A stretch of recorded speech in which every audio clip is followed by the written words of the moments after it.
नमस्कार, प्रणाम आंगनवाड़ी सेविका सहायिका मेरी बहनों। एक बार फिर से आप लोग का नए इंफॉर्मेटिव वीडियो में बहुत बहुत स्वागत करते हैं।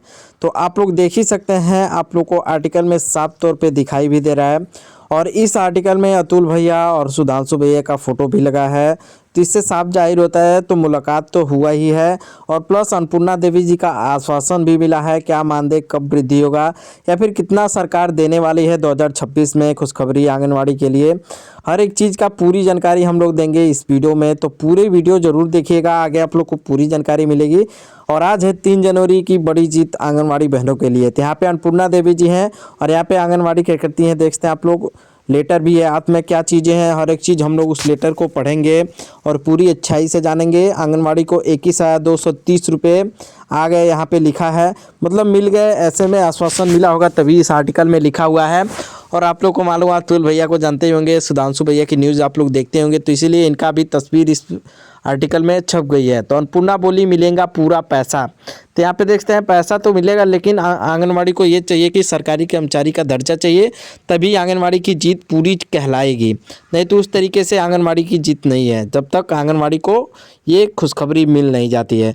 तो चलिए हम लोग पूरी डिटेल में ये वीडियो देख लेते हैं, क्या है पूरी सच्चाई। आगे आप लोग को एसपी भैया सुनाने वाला है क्या आर्टिकल में हर एक चीज़ लिखा हुआ है, लाइक करके देखें। पहले आप सभी सेविकाओं सहायिकाओं से ये रिक्वेस्ट है कि जितना हो सके इस वीडियो को लाइक जरूर कीजिएगा। तो आप लोगों ने देखा यहाँ पर प्रधानमंत्री नरेंद्र मोदी जी के द्वारा सभी कार्यकर्ताओं के मानदेय को बढ़ाया जा रहा है। उन्होंने यह भी जोर दिया कि यह बड़ी राशि केंद्र सरकार के हिस्से की है और मोदी जी ने बताया कि आशा कार्यकर्ताओं की प्रोत्साहन राशि को 2 गुना करने के अलावा यह भी फैसला किया गया है कि उन्हें प्रधानमंत्री जीवन ज्योति बीमा योजना और प्रधानमंत्री सुरक्षा बीमा योजना मुफ्त दी जाएगी। उन्होंने कहा कि इसका मतलब हुआ कि 2-2 लाख रुपए की इन दोनों प्रीमियम योजना के तहत कोई प्रीमियम नहीं देना होगा, यह खर्च केंद्र सरकार उठाएगी।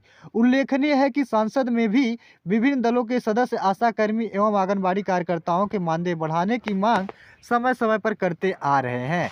आज देश के यशस्वी प्रधानमंत्री नरेंद्र मोदी जी ने साल के अंतिम दिन यानी 2025 के लास्ट दिन पे यह ऐलान किया है कि सभी कार्यकर्ताओं को 1 जनवरी 2026 को बड़ी खुशखबरी मिलेगी।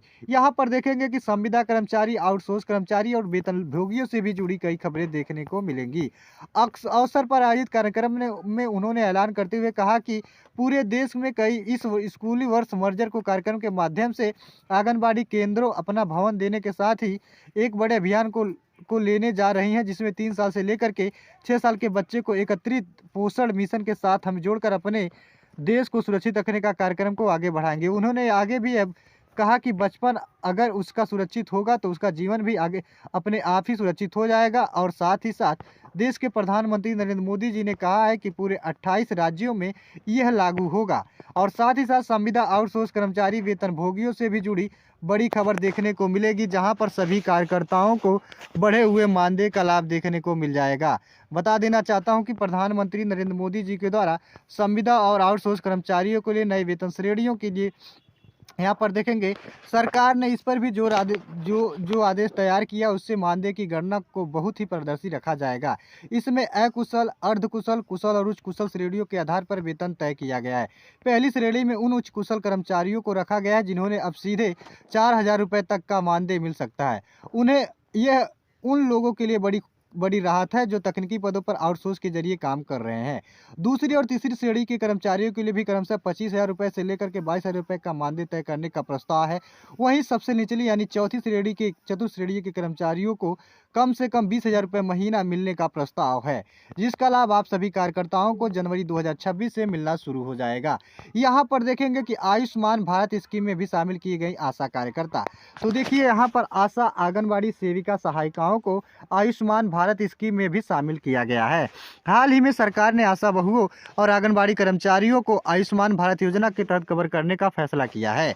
इस फैसले से आशा कर्मचारियों को 5 लाख रुपए तक का स्वास्थ्य बीमा कवर मिलेगा। यह कदम आशा और आंगनबाड़ी कार्यकर्ताओं के स्वास्थ्य और कल्याण को सुरक्षित करने में मदद करेगा।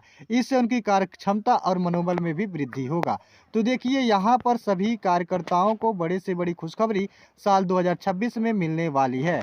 यहाँ पर आप सभी को मानदेय वृद्धि के विवरण भी देखने को मिलेंगे, जिसका जिक्र इस वीडियो में करने वाला हूँ मैं। केंद्र सरकार के द्वारा आशा, आंगनबाड़ी सेविका, सहायिकाओं के साथ साथ शिक्षा मित्र और अनुदेशकों के लिए भी बड़ी खुशखबरी लेकर के आ रही है। जल्द ही इनके मानदेय में जबरदस्त बढ़ोतरी होने वाली है। मीडिया रिपोर्ट के अनुसार परिषदीय विद्यालय में कार्यरत करीब 1.5 लाख से ज़्यादा शिक्षा मित्रों को 25,000 रुपये और अनुदेशकों को 22,000 रुपये प्रतिमाह मानदेय देने का प्रस्ताव सरकार ने तैयार किया है। जैसे ही कैबिनेट से हरी झंडी मिलेगी, यह फैसला लागू हो जाएगा। खास बात यह है कि नए नियम के तहत हर 3 साल में वेतन वृद्धि का लाभ मिलेगा। आशा कर्मचारियों को 21,000 रुपये, तो वहीं आंगनबाड़ी सेविकाओं को 25,000 रुपये के मानदेय प्रतिमाह देने का फैसला केंद्र सरकार ने लिया है। आंगनबाड़ी सहायिकाओं का 18,000 रुपये और मिड डे मील योजना के तहत काम करने वाली रसोइया को 10,200 रुपये, एएनएम कार्यकर्ताओं को 32,500, तो जीएनएम कार्यकर्ताओं को 33,500 रुपये मानदेय बढ़ाने का फैसला केंद्र सरकार ने तैयार किया है। इस प्रस्ताव से शिक्षा मित्रों का भी मानदेय 25,000 रुपये और अनुदेशकों का मानदेय 22,000 रुपये प्रतिमाह करने की बात कही गई है। फिलहाल शिक्षा मित्रों को अभी 10,000 और अनुदेशकों को 9,000 प्रतिमाह दिया जाता है, जो कि उनके लिए बेहद कम है। यदि नया प्रस्ताव लागू होता है तो उनके मानदेय में 2 गुना से भी अधिक की वृद्धि हो जाएगी। वर्तमान की स्थिति में देखा जाएगा तो सभी कर्मचारियों को, जैसे आशा कर्मचारियों को 6,000 रुपये, रसोइया को 15,000 रुपये, इसी तरह से सभी कार्यकर्ताओं को मिलता है, जो कि उनके लिए बहुत ही कम है। उनकी ज़रूरतों को पूरा करने में असक्षम रहती हैं। सभी कार्यकर्ता लगातार प्रधानमंत्री नरेंद्र मोदी जी को पत्र आवेदन लिख रही थी कि आखिर कब से केंद्र सरकार सम्मानजनक मानदेय देना शुरू करेगी। को नियमितीकरण का हकदार माना जाएगा। आप सभी को सरकारी कर्मचारी का दर्जा हर एक राज्य देगी।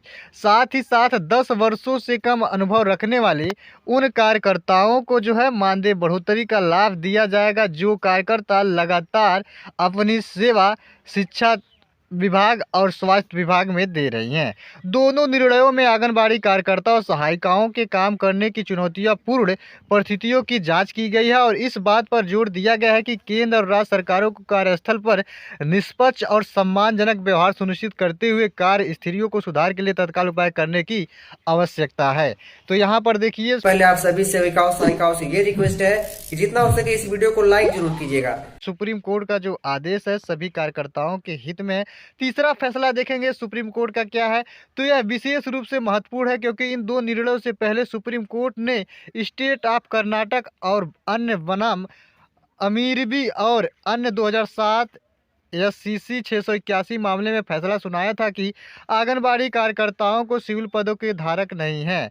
ये दोनों निर्णय कानून के विकास पर कार्य करते हैं और आंगनबाड़ी कार्यकर्ताओं की स्थिति को नए सिरे से परिभाषित करते हुए उनके अधिकारों की पुष्टि करते हुए यह निर्णय सुप्रीम कोर्ट ने लिया था। आज के डेट में आप देखेंगे तो सुप्रीम कोर्ट का जो आदेश है, सभी कार्यकर्ताओं को, चाहे आप संविदा कर्मचारी हो या आउटसोर्स कर्मचारी